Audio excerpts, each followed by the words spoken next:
بسم الله الرحمن الرحيم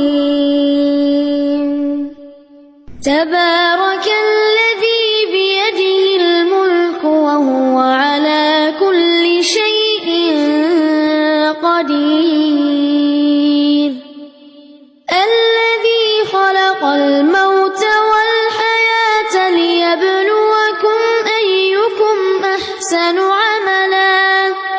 وهو العزيز الغفور الذي خلق 7 سماوات طباقا ما ترى في خلق الرحمن من